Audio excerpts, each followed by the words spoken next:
Take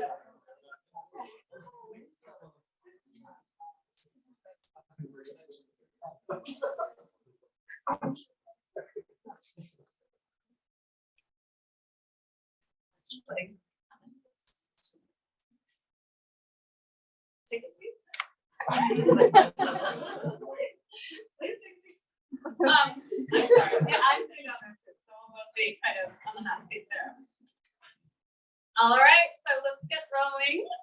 Students, colleagues, members of the Notre Dame community, it is my pleasure to welcome you to this reading by Edgar Garcia. Looking behind him, that's who I mean right there. A poet, critic, translator, and professor and artist at the University of Chicago, who has traveled to be with us today on the world's pokiest train, which I know some of you have written. It's like it is literally and figuratively a journey to take that train. Being together in person is such a novelty, and I'm really delighted that we can all share it in this eventfulness together. So I'm Joelle McSweeney, and I'm also a poet and critic, and sometimes translator. And I'm also the incoming director of creative writing here in the Department of English at the University of Notre Dame. And I want to begin, before we even get started, so pre-begin, by thanking graduate program coordinator Alyssa Doro, who I think is in the back fixing some snacks, and Callie Peace, who both put so much time and care into the success of this event, and to all of our events in the Department of English. And while I'm on that tip, there are a number of really incredible events coming up in November, and I'm just going to run through them, and then you should get on the Department of English website for the details. But this very Monday, Amish Trivedi and Maxim MacArthur are going to read, so that's like Monday night over Zoom.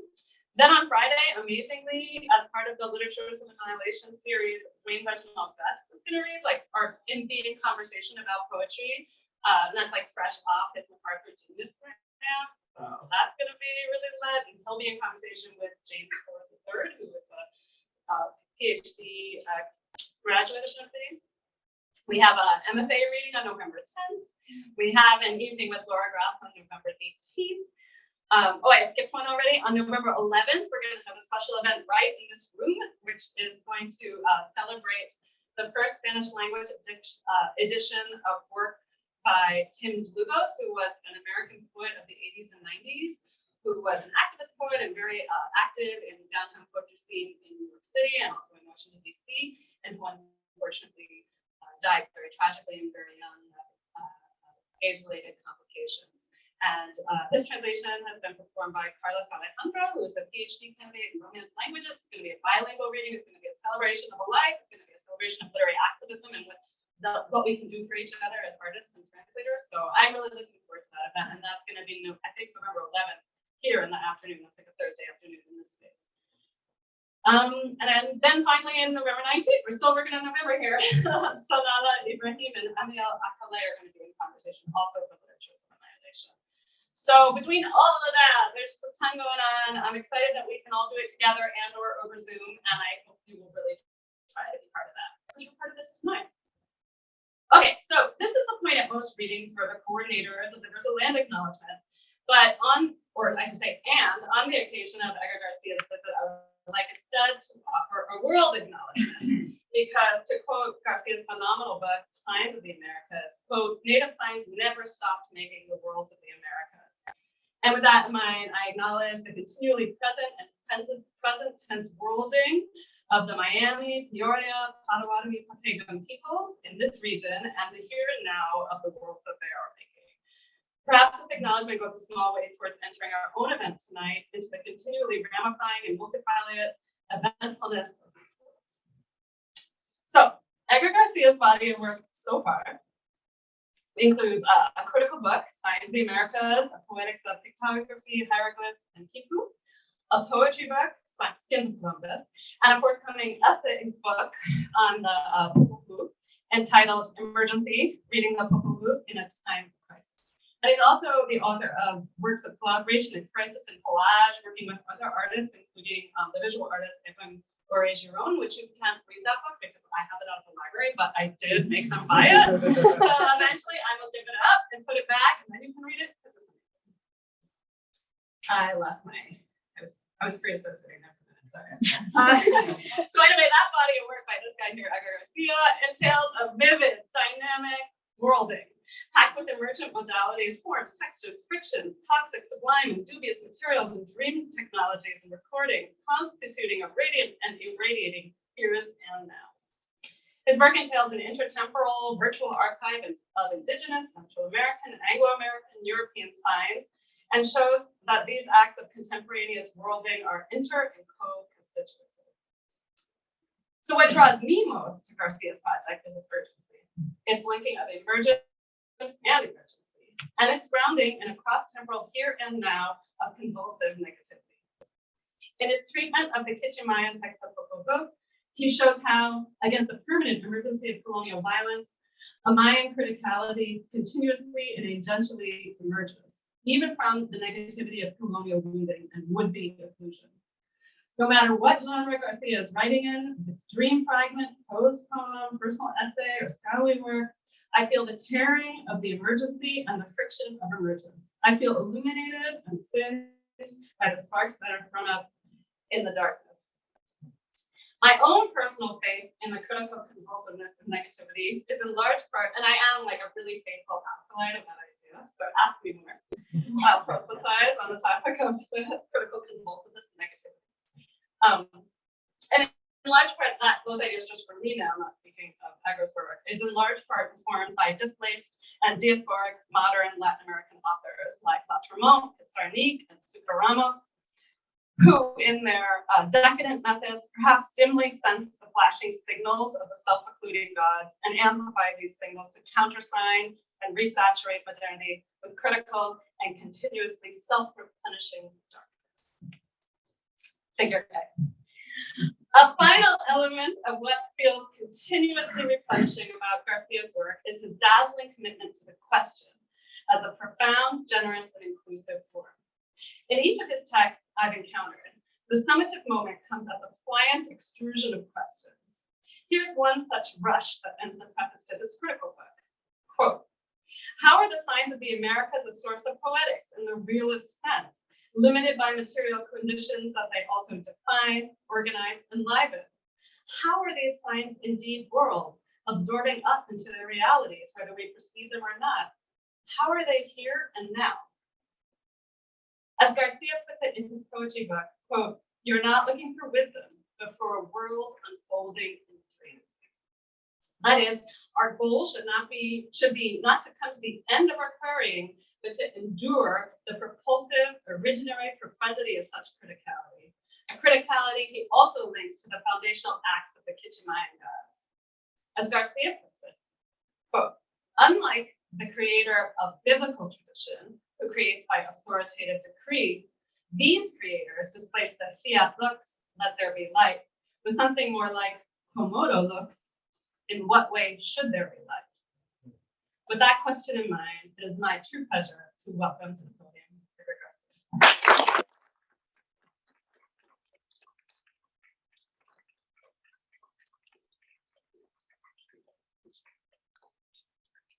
Thank you, Joel. That was incredible. Now I have to live up to it, which is very fun.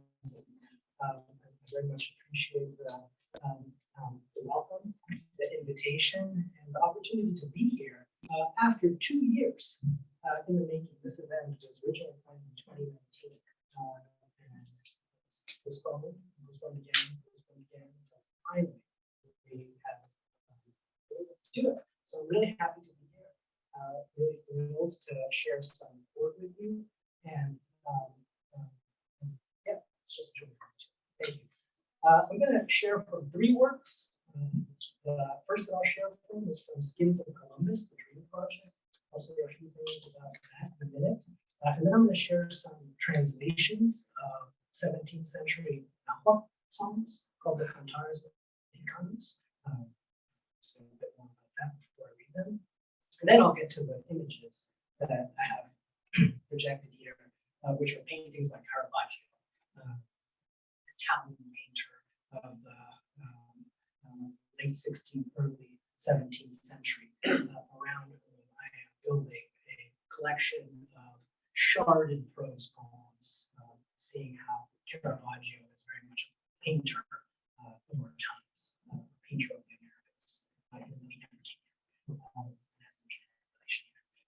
So I will again say a little bit more about that, but I'm just going to let this hang here because I think it's quite a powerful image.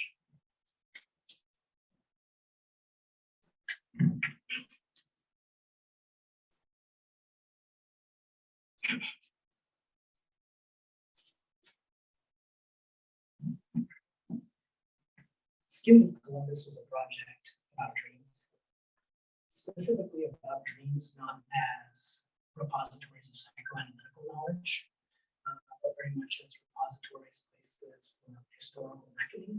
I wanted to explore the dream as a colonial phenomenon and to see its ramifications in an ongoing colonial history of the Americas. In practical terms, what that meant was that for the 3 months during which Columbus traveled the coast of the Americas, every night before going to sleep, I read his journal entries for the coming day on his journal of his first trip to the Americas, 1492.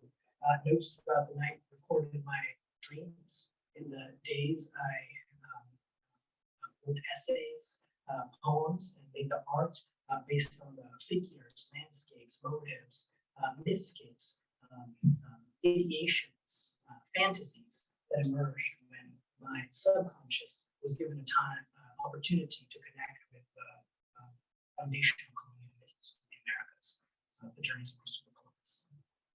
So I'll read a few of these poems and a kind of longer reverie from this book before transitioning on to the cantatas. Sunday, Thursday, October 11th.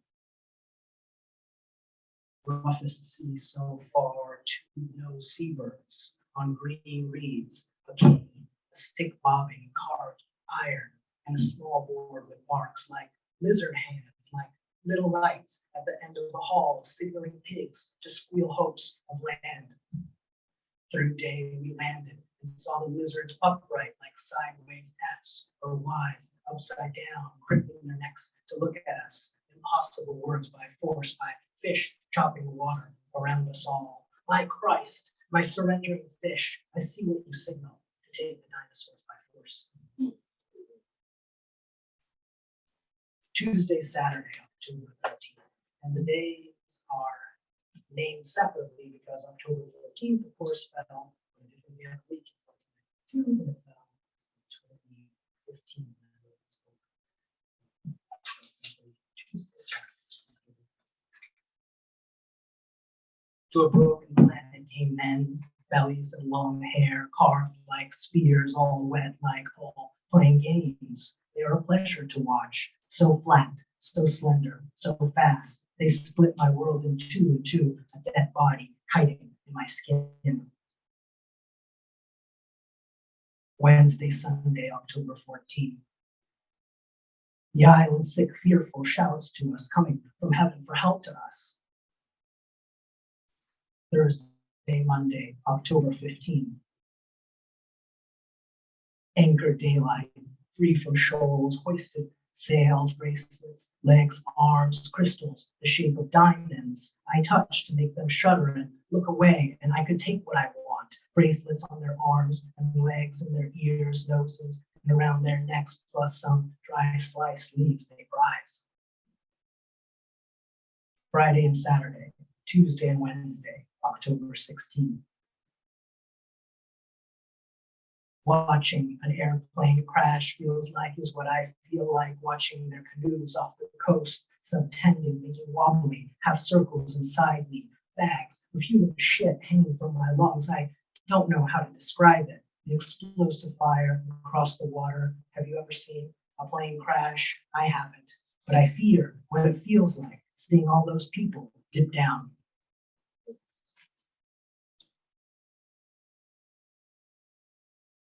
I think we have a misconception that once a poem is written down, let alone when it's published in its alphabetical form, it stops changing.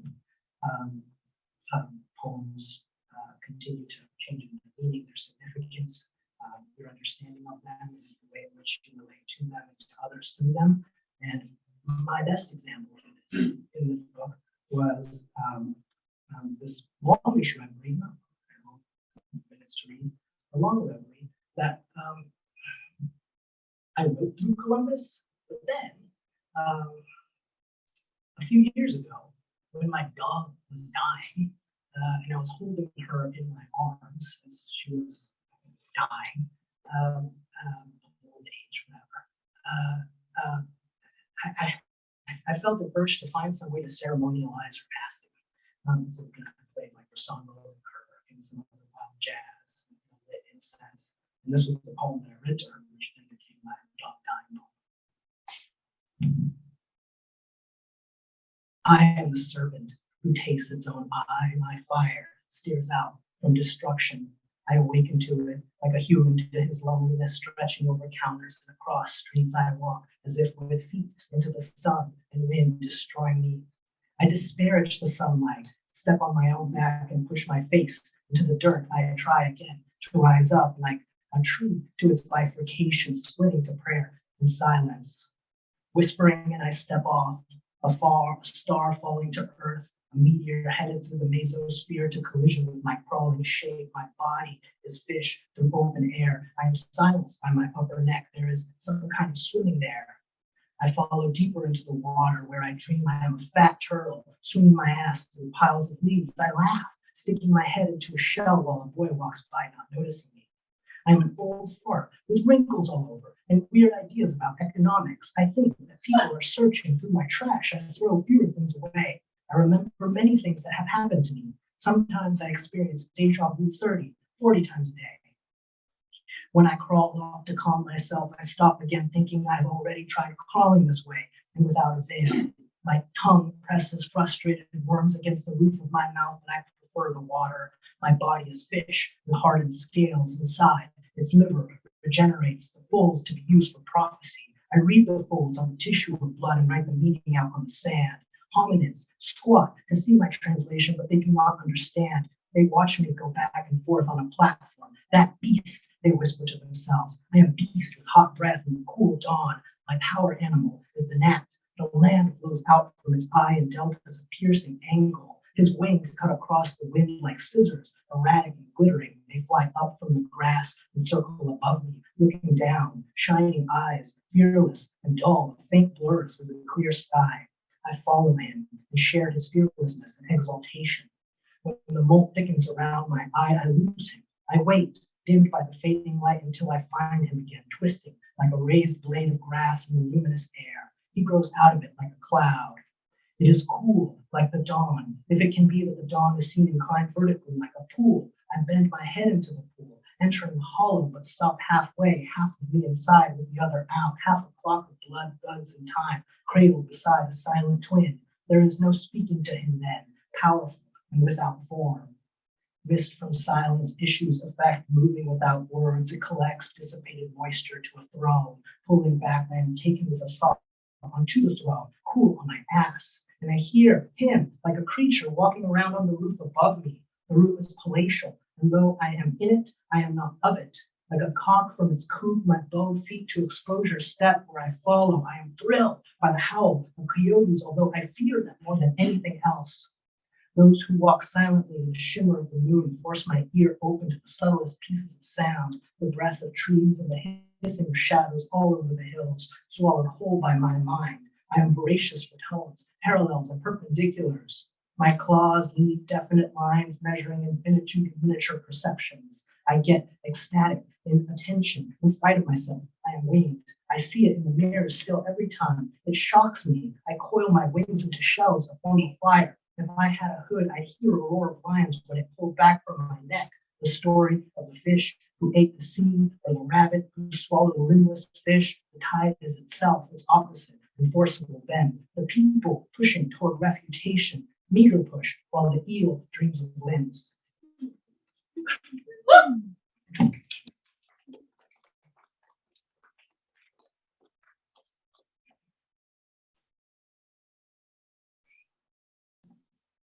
I'm going to transition now to something a little airier, no less violent, terrible. These are the Cantaras mexicanas. And what the Cantaras are a collection of Nahuatl, indigenous Mexican language songs that although they were collected in colonial times, very much are looking back to pre-colonial times, to pre-colonial indigeneity. In some sense, remembering that, but in other sense, it's kind of making it up. So it's very kind of complicated sites of memory, imagination, loss, desire, intercultural relations that aren't just Spanish and Mexica, right? Like it's the Texcocans, the Tlaxcalans, the Pachucicans, all these indigenous groups from the Valley of Mexico who are vying with each other for standing in various Mesoamerican courts. So these are the poems that come out of that hotbed of interaction and music. And I've translated these from the Nahua, and what I love about them is how musical, humorous, airy they are, even as they're dealing with really complicated, difficult histories. And what motivated me to translate them in the way that I have, foregrounding their music, as you'll hear, is that all the translations that are out there on them are very academic. And by that, I just mean not engaged with their music, more citational, more interested in getting the literal meaning rather than the sound of what these things must have sounded like in their performance at the court. So these are a few translations. 6, conscientious objector. Your magnificence I can barely address in my shallow loneliness. How thin what I might expect from you then is, famous Tetlapanzekatzinitzin. You were called to this earth a while to live in a child's peace, but then the fashions dressed you up, and well you wore the war skirt and sash. But the bare truth is there's war, always war with its rage and hate, modifying even how friends congregate. I saw you, Tetlapanzekatzinitzin, in troubled straits, and speaking straight, I said less than manly things. To hell with empire and its overgrowth. To hell with the flowers that conurbate. To hell with the south and east. God damn them that injunct our ease with commands to attain without cause, to siege, to bring bloody rain on neighbors' walls. You wanted all that, but not for itself. The problem is, though war we might hate, it's in war we learn whom to celebrate. Hence this, that La Panzekatzinitzin.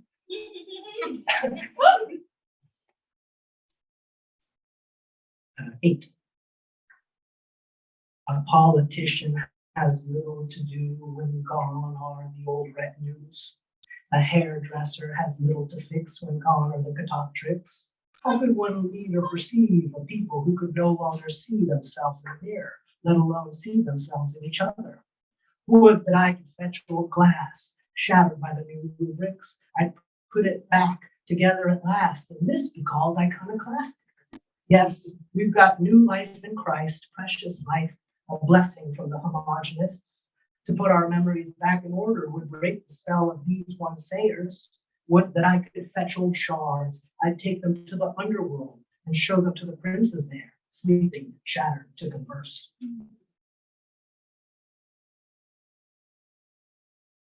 The poems can sometimes be very emo.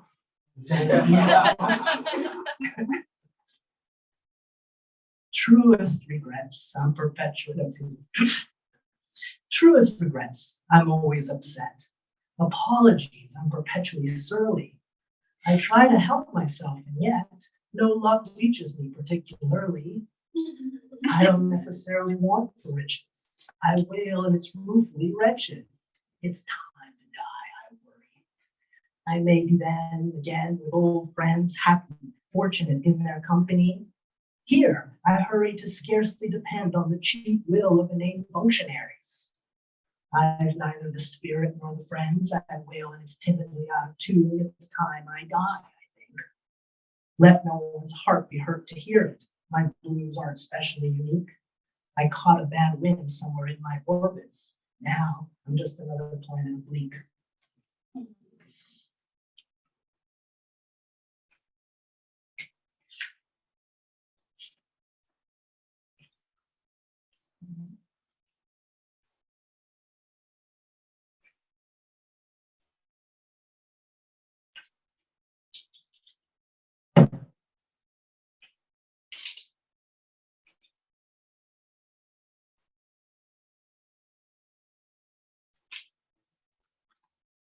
31. I'll say it first.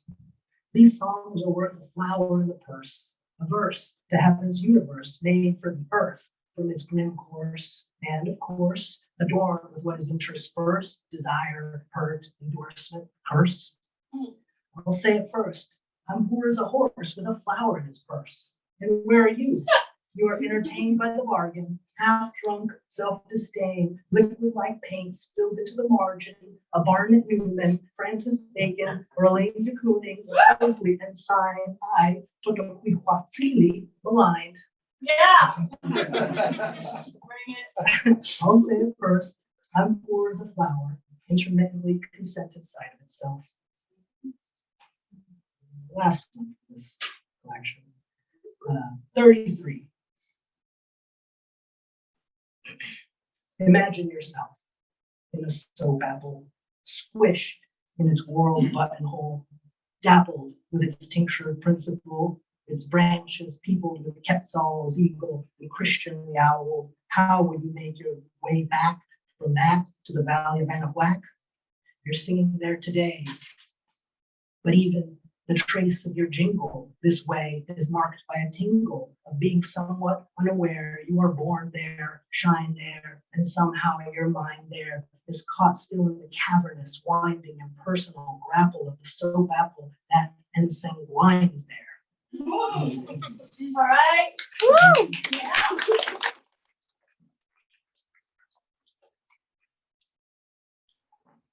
Now shit's gonna get weird.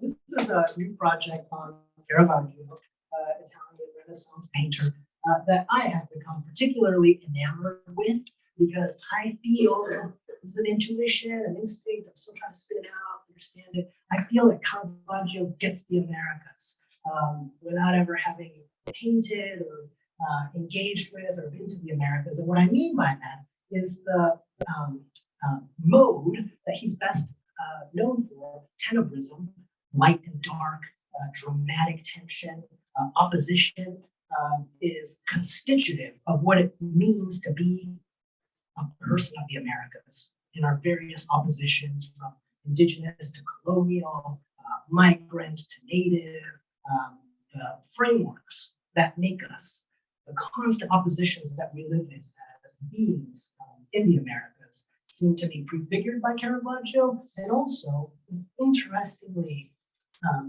they also serve to shine new lights on Caravaggio's works. So I'm going to read a few of these new prose poems from a work called Caravaggio Notebook. And as I do, I will stream through some of these pictures.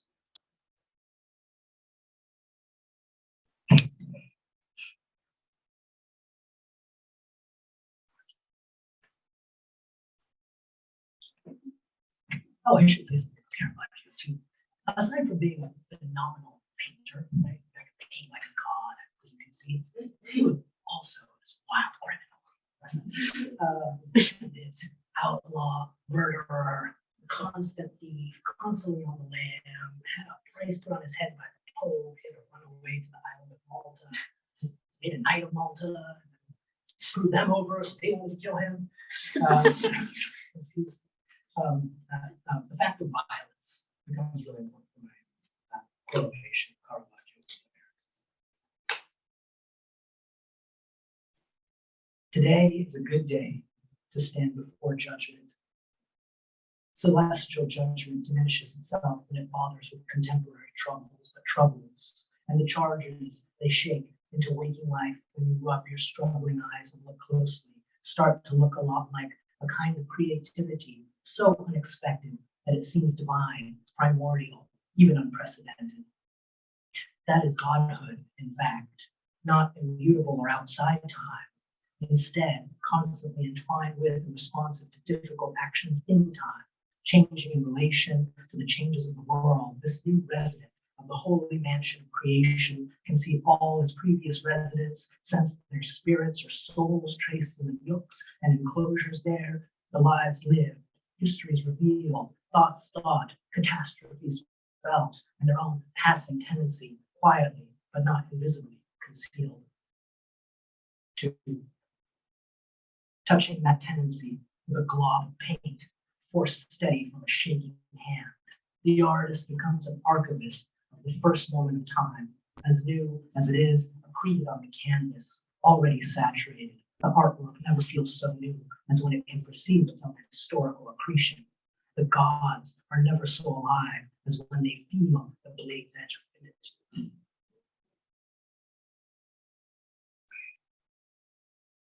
5. Tenebrism is typically taken to be a style, an art of contrast and tensions. But the question is whether it must speak of murder and mayhem too. The matter of mimesis is limited to mimetic matters, representations, and reflections. The matter of world creation is implicated in action, impositions, and creativity. It is not enough to consider commentary. The commentary itself creates, and in that creativeness, that work of world creation, the painter sees their image reflected in the social movements of their time, that work, that world of the work's creation. For instance, Caravaggio painted in the early 17th century, geographically removed from the locations of colonial incursion in the Americas. But by that time, the economy of colonialism was conditioning both the rhythms of the Americas and Europe. The quality of paint as an expression of wealth was already obligated to colonial expropriations, the particular largesse that Marx pithily calls primitive accumulation. Yet, in Europe's primitivity slumbered the shining star of a generativity persistent in the cultures of the continental Americas. The apparently devastated, dispossessed, and destroyed cultures of the pre-colonial Americas have persisted in a cultural ecology of contrast to this day. Indigenous and colonial, colored and white, atemporal and historical, and relational and proprietary. Everything that you might learn about the Baroque art of colonial Latin America could be condensed into a single statement. Its aesthetic of contrast is rooted in the intractable colonial binaries that give way to our very moment today.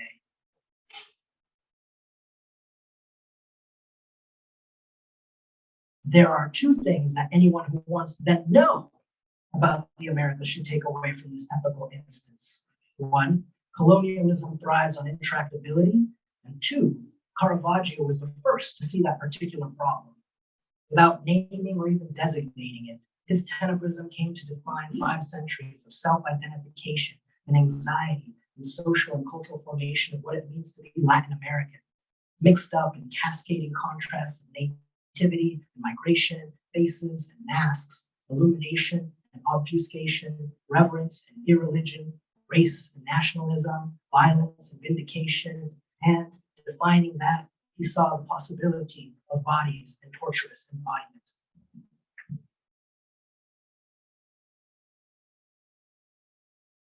Just change it.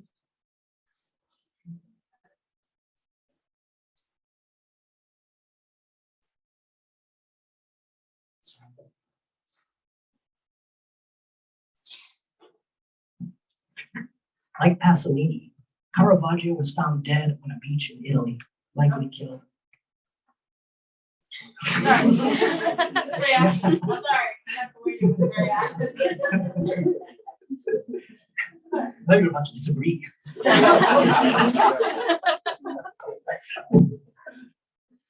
Caravaggio was 38 when that happened. His death, his killing, or as some also speculate, his self-poisoning from poor sanitation habits with the lead in his paints, not to mention the cadmium, chrome, zinc, and other toxic elements. Saturnism, some say, another name for lead poisoning, like Van Gogh or Goya. The violences of color are comparable. Most of his artistic output took place in the decade before that, the fever leading up to the infinite fire. The chronology is short, but the artist's life is long. Basquiat is another example. Schill, Seurat, Géricault, the mysterious Masaccio, Thompson, Hess. Raphael only lived to 37 years, a decade less than Kahlo. But who among these was killed? Mendieta, of course, a year younger than Caravaggio. But the murder of an artist remains an exception, a taboo, a mark of transgression so profound it changes the way that art shapes itself in the eyes and the way our words about it shape themselves in the mouth. You come subtly but inescapably to see the work from the artist's end. And, grim as that is, it clears a space for what can be said, for the silencing that is the beginning of poetry, the origins of imagination and loss, a prologue and perpetuum.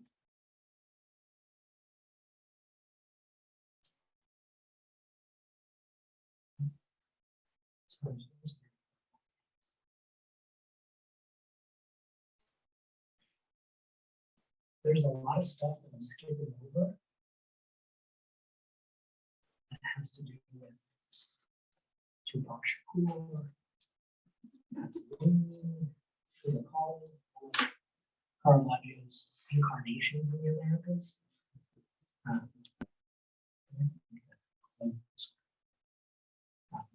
One poem which I think is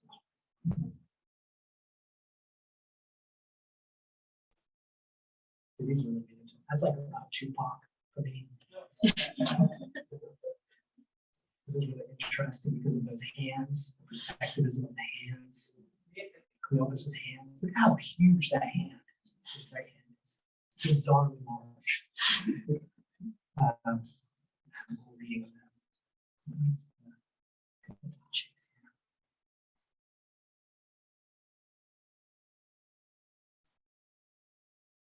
It is easy to lose one's way in such a study. Like Christ's intertwined hands and Caravaggio's The Taking of Christ, 1602, one's visual capacity of the scene, one's beholding of the histories of these lands is seduced by that sense that you are still somehow outside the picture.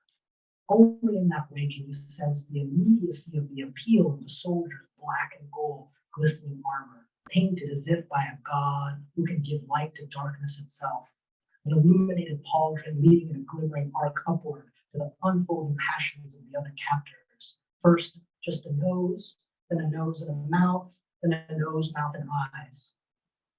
As if the face of insight and suspicion, of self-realization and paranoia was there, opening for its first waking moment in our strange human history.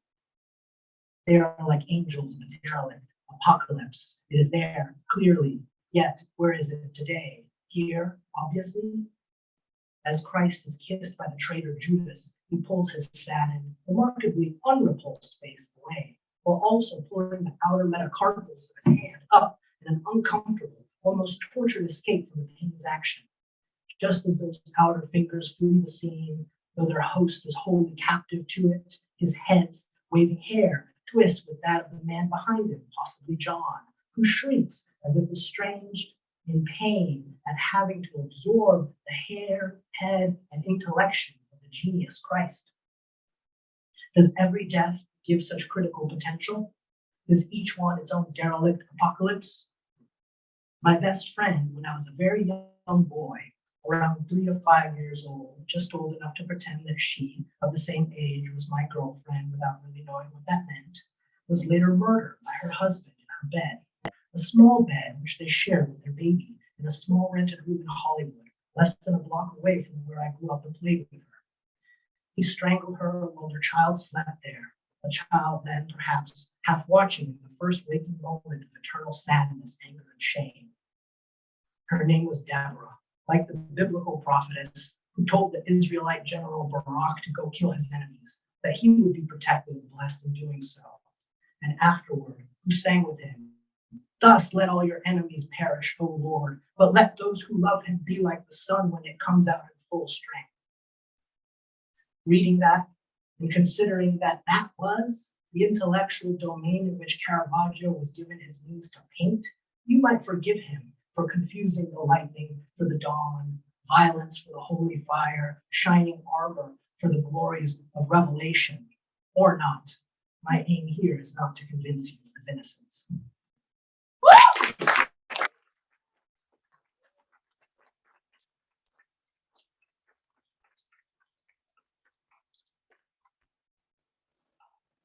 I forgot to clear this with Beth in advance, but I think we should ask him a couple questions, and I'm going to ask the first one, and then like maybe some of these individuals over here who I know very well would have another question. So my question is about all the different time periods you seem drawn to and you're interested in, and like for example in the translations, like all that very fun contemporary sort of heterogeneous fictions and stuff. And I just wonder, like, mostly for my undergrad folks who are not going to be meeting together, like what tomorrow, I mean, like what you think about or like what you have to say about, I know I use the word anachronism when I write about this stuff, and I know you use different kinds of terms, but I just wonder if you have something to share with us about your kind of instinct as a thinker and maker to pull from different time periods and bring them together. Totally. If you think they're different. I think that I wouldn't describe it in terms of heterogeneity, but more in terms of interferences. There are obvious interferences between me and the works at hand, and I am just trying to honor those interferences. And indeed, to see how the work at hand, like if I'm working with the Popol Vuh or the Kantaras, how those works think about interferences. Formally, conceptually, they themselves aren't interested in achieving some kind of pure prehistory. They're also contaminated, corrupted, interfered with, and still are works of world creation, political redemption, and what have you. And so just kind of honoring that load of staying with the interferences was how I think about heterogeneity and how Regress, Cubist painter, can appeal to the work of 17th century. So when you say interference, do you mean like interference on a signal, like a radio, like when you get interference in the dial, or like? I mean, me as interference. Like they interfere. Like it's coming through me, and I'm composed of, I guess, yeah, as we're saying, kind of heterogeneity, reading, curiosity, various conversations that I have in the day, as we all do, that pull us in many directions. And that's the kind of sincerity of sound, conversation that I wanted to get at with those Kantaras, and not to pull back from myself into what I think they should be doing. Yeah. Their mobility was so delightful. Like I was really pleasure to hear that twist and turn. And I think that they're extremely pleasurable in the novel. They're very musical, they're very beautiful, gorgeous constructions whose gorgeousness, musical frame has just been completely warped. When people translate them, it's not even linear. It's just, this is information. Yeah. This is information. This is information. And that's pushing back. In terms of I can't live without myself. I'm the one that's stumbling there. That's what I'm doing. Your pleasure. Okay, that's my question.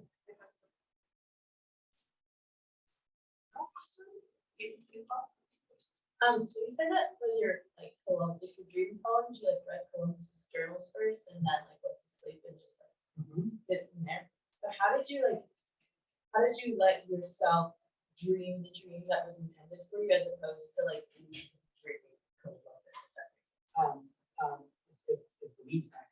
Okay. And I think that most important for me was to honor the dreams, even when it didn't seem to me like it had anything to do with Columbus. To like let that be a part of the process. There was only one dream that I didn't put in the book, and then later published it. And I wrote an essay about why I put it.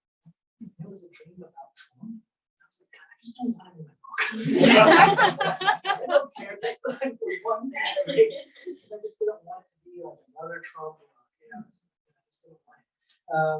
But other than that, I really stayed very true to the process, because the process was what I was after. I was like, could this work? And if it works, how will it work? What will come out of that? And it was an experiment, a real sense of an experiment. I set up boundaries around it, identified my object, approached it, and then I would work at them, at the end of the day, with the materials. And yes, the more you dream and the more that you record your dreams, I don't know if you're dreamers, I'm sure you are, the more self-aware you become. The more you dream, the more you do self-aware. It's crazy looking about this.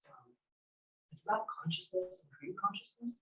And it's by I guess a scholar of dreams who's been working on this for a long time. And he talks about Tibetan dream practices and how this is incredible. This is actually unbelievable.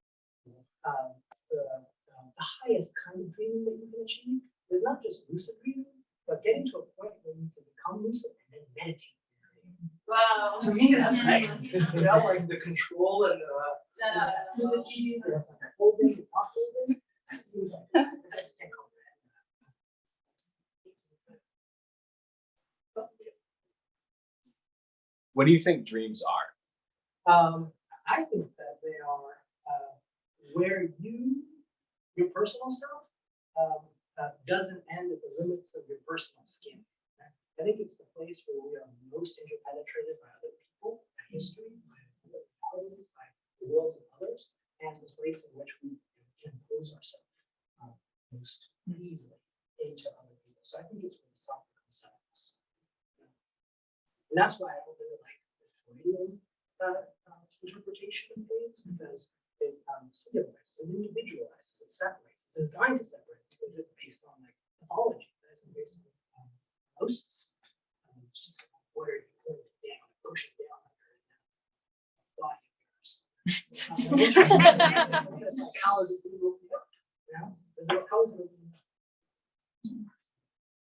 Oh, I just want to say, I think that the foundations, like the framework around which you construct your creative concepts is so like incredibly like unique and niche, I would say. So I just wanted to ask if you have any like advice on how to be like receptive to inspiration. Yeah, absolutely.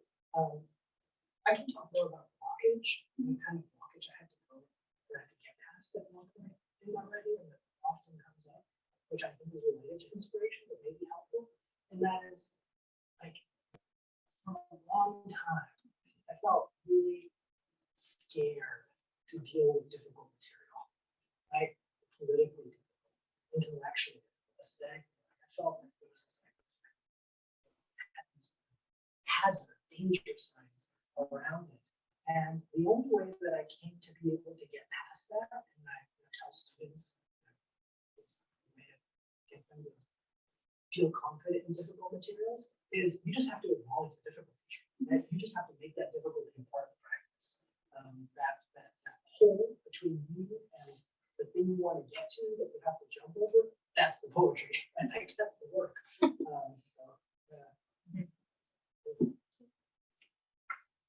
We have a question from our digital audience, actually. So they said, firstly, thank you so much for the amazing reading. They were struck by how sonically pleasurable your work is when performed, even as the subject matter is so heavy and massive as coloniality weighs on the collection, specifically speaking of Skins of Columbus. How do you find the pleasurable sensory elements of your poetry working with your subject matter? Can creating an experience of pleasure in poetry work as a mode of resistance within our colonial/neo-colonial world? Yeah, great question. I mean, there's a quick way I can answer that. Music hasn't left the Americas just because there's been violence. There's always been aesthetic joy. And I am both a critic and a poet, and sometimes these two things don't exactly overlap. Because a critic, they're in a different disposition. But as a poet, and I think increasingly, in fact, maybe at the heart of my critical practices, is just feeling love for what I love and expressing love for what I love, and recognizing that there's so much to love in the world that outlasts in spite of violence. Thank you. Awesome. Okay, anybody else have a question for this part of the reading? Yep, one more. You get the last word. So I know that collaboration is a really important facet of your process. I'm curious, is collaboration a way of attaining that sort of ego death? I wish, because I have found, so you, like the collaborations that are out in the world are the successful ones. There's been a lot of ones that have not been successful because of too much ego, And I think that actually it's probably more the other way. More often the other instance where it's too much ego doesn't let them mature. Maybe it doesn't work in that moment because the people aren't seeing the same page. But my experience has often very much been that it's very hard to unclick those tensions. They're not, it would be a friend. If you just have a different vision, it's very rare. So it's very unique, very special. It happens and it feels like this otherworldly thing because so much more.